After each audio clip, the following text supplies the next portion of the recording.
Welcome to Subconscious Conversations, where we take a look into the intricate world of the subconscious mind and how to heal the body, mind, heart, and spirit through its wisdom and guidance. Hello, everyone. Thanks for joining me today.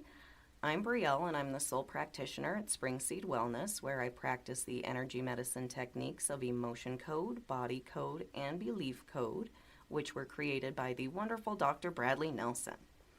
In today's episode, I will be talking about a subject that's probably far too familiar with far too many people, and that's anxiety.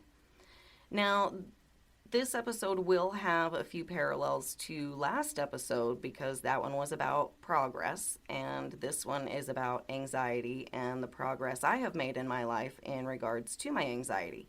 So there's definitely going to be some parallel themes, but they are discussed in different details, so I hope you can bear with me.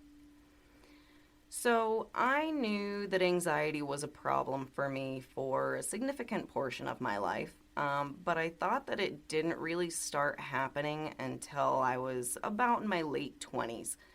But one day I was listening to podcasts and I ran into Mayim Bialik's breakdown, and the episode was about anxiety. And it was so eye-opening for me. I realized as I was listening to that episode how much anxiety has controlled most of my actions during most of my life. And it was such a deep realization that I actually started crying while I was listening to that episode. But it was also very encouraging because as I was realizing just how controlled I was by my own negative associations with the world around me, I also knew that I had the tools necessary to help me heal, resolve, and remove those negative associations, and thereby alleviating my anxiety.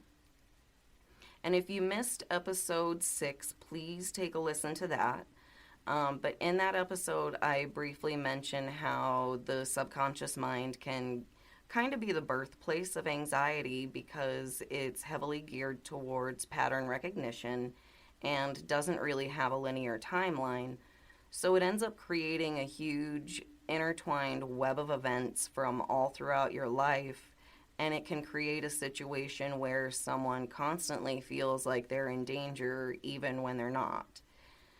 And, just everyday activities that are so trivial to most people can seem insurmountable to someone with anxiety.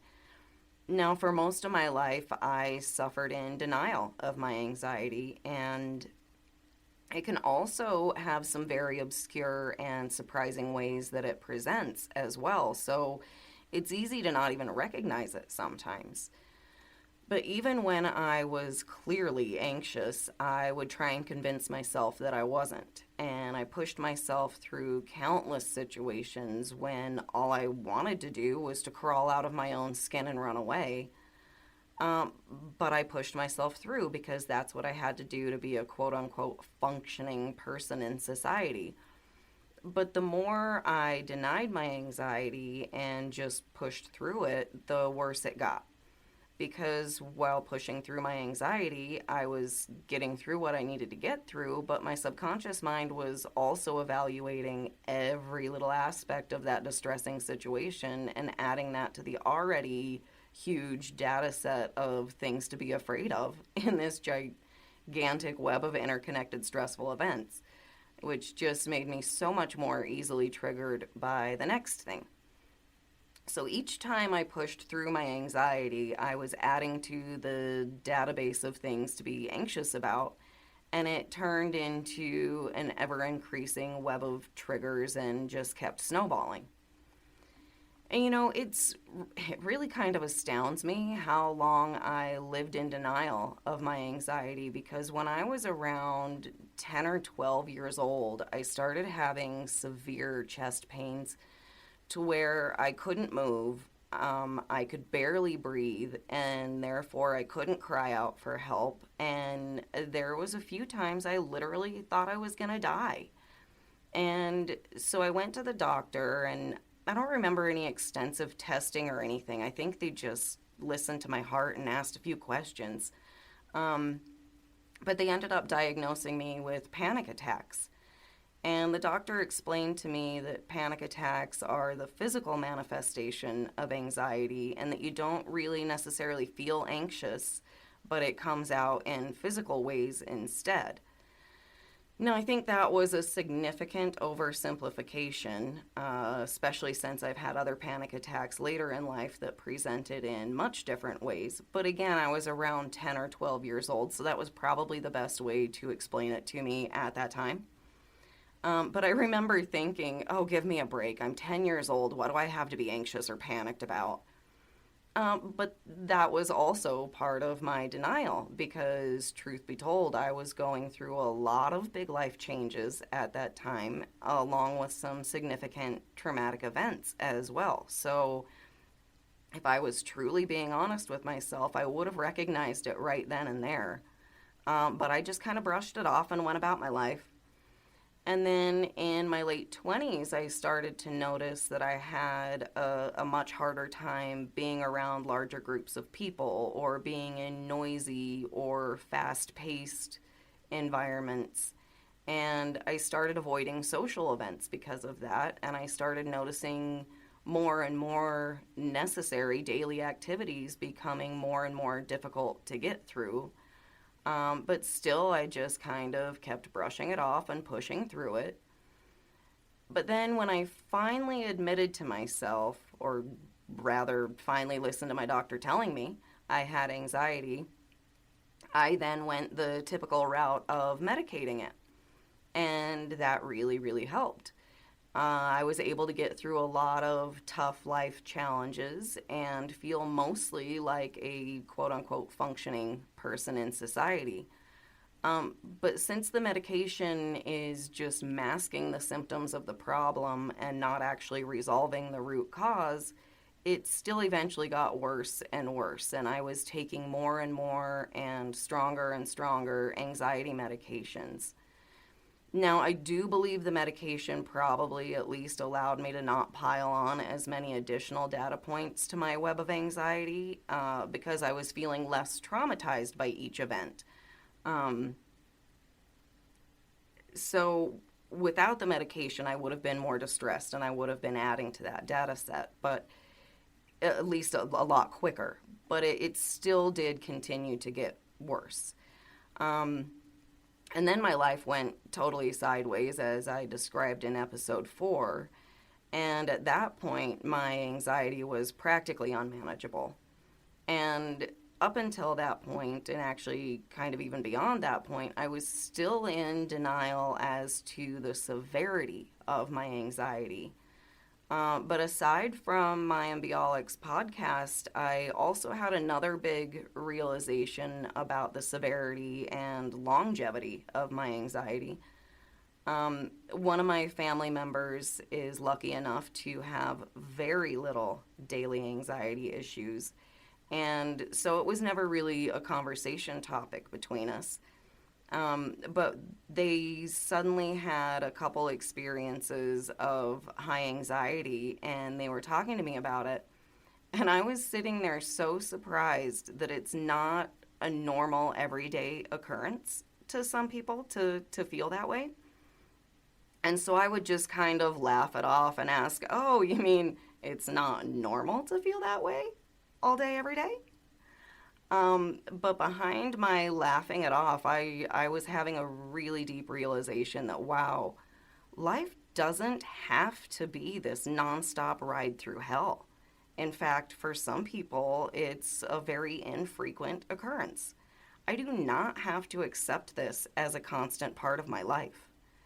And luckily, these realizations were also when I was diving deep into my healing journey with these modalities. And I just can't even tell you how wonderful it feels to have so much of that weight lifted off of me and to feel so much more comfortable in the world and so much less afraid of it. Now, I still have a lot of anxiety about a lot of things, and I'm still significantly a recluse, but I am getting out there in the world a lot more and with a lot more confidence. And I can see that increasing more and more, and I can feel and notice in my daily actions that anxiety decreasing more and more. And it's such a wonderful feeling. And all that does sound really wonderful, and it is, but I do have to admit that it has been a hard fought road at times. Like I described in episodes, I think it was 3, 5, and 7, there are some processing symptoms which can sometimes be a little difficult. And there's a lot of deep self realizations and some dark, difficult things to face when you're healing your whole life's trauma. But I really must stress how amazingly worth the effort it is. And I absolutely love these modalities because, in my opinion and experience, it's just the most impactful and efficient way to heal all that past trauma and ancestral trauma as well. And healing all that trauma is vital to healing anxiety. And the reason I find this work so efficient is because it's being guided not by some playbook of if this, then this, but rather it's a uniquely guided personal journey that's roadmapped by your subconscious mind. And in my opinion, there could be absolutely no quicker way to heal yourself than listening to your own mind and body and letting it guide your personal journey.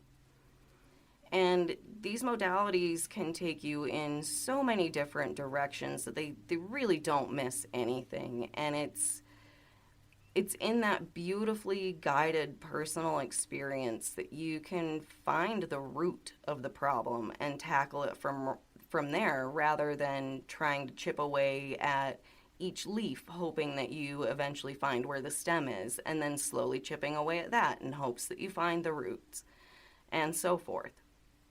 Nah, I ain't got time or patience for that. Just take me straight to the roots so I can pull the entire weed out at once. And this analogy now takes me to another point that I want to make, which I did also mention in the last episode, but I feel like it's an important enough point to make it twice. So at first, if you pull one weed and then you look at the entire garden, you're not really going to notice a big difference. In fact, sometimes pulling that one weed will actually allow sunlight to reach another weed and it will grow more obvious. But if you continue to pull the weeds out by their roots and you continue to plant wholesome seeds, you'll start to see the wholesome seeds now getting the sun and blossoming. And eventually you will have this beautiful garden which provides all the nourishment you need. And you'll still have to do some maintenance to keep it clear of any weeds, and you'll still have to keep it watered and provide it with the appropriate nutrients, but you get the point. So please don't give up too quickly. Keep going. Good changes are happening. For me, it actually took a while to start noticing my anxiety decreasing. And I was doing a ton of work on myself and I was noticing improvements, but the realization that my anxiety was so much less of a problem in my life kind of came out of nowhere, and it was like an unintended glorious consequence of the work I was doing. And I say it was unintended, but it actually makes complete sense. Although I wasn't specifically focusing on healing my anxiety, and it actually took me a while to notice it was dissipating, I was slowly unraveling a lot of those wildly interconnected webs of negative associations about the world around me, and I was removing a bunch of the interfering negative energies inside me, and I was sorting through my emotions, I was removing my negative beliefs, and I was changing my perspective. So yes, when you unravel those tightly wound negative interactions and vibrations and you remove them, you're going to notice a ton of things changing. But if you're not specifically focused on those things, it might take you a while before you notice that they've changed. And I know it sounds weird that it took me a while to notice that my anxiety was so much less severe. You would think that I would notice that right away, but I was so used to anxiety being a constant thing in my life that I really mostly tried to ignore it and deny it. And I really didn't pay too much attention to it until it started bordering panic attack territory. So it makes sense that if I was purposely trying to ignore my anxiety, I wouldn't necessarily notice it getting better right away.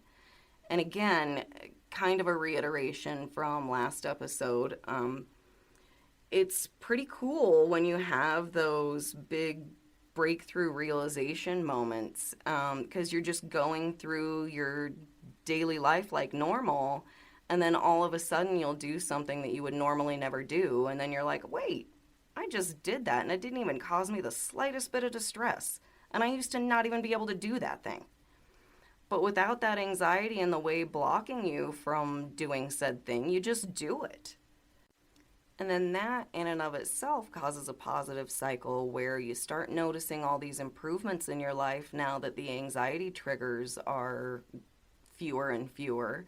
And that makes you so much happier, and you start becoming more and more aware of improvements, and your happiness and excitement increases, and so forth. And so the healing capacity starts to grow exponentially rather than the anxiety growing exponentially, which is really awesome. Now, sometimes I do still have bad, high anxiety days, and then I feel defeated, like, oh my gosh, I thought I had gotten past this. And those days are incredibly frustrating, but I can usually get past it in much less distress and much quicker time than I used to. And I think a lot of that comes from the simple realization that I do suffer with anxiety, and there are going to be ups and downs as part of the healing process. And I remind myself to look at the whole garden and realize how fewer weeds there are in there now, rather than stressing over the one little patch of weeds over there. I'll get to those when I'm feeling up to doing more gardening. Can you tell it's springtime and I'm getting my garden growing? But again, this analogy brings me to another really good point that I want to expand on, which is oftentimes, as I mentioned in last episode, the subconscious mind will send signals via physical, mental, or emotional stress as a reminder about the next thing to work on, and as a reminder to keep on track with the healing work. But meanwhile, you're sitting there wondering why all these negative things are coming up all of a sudden.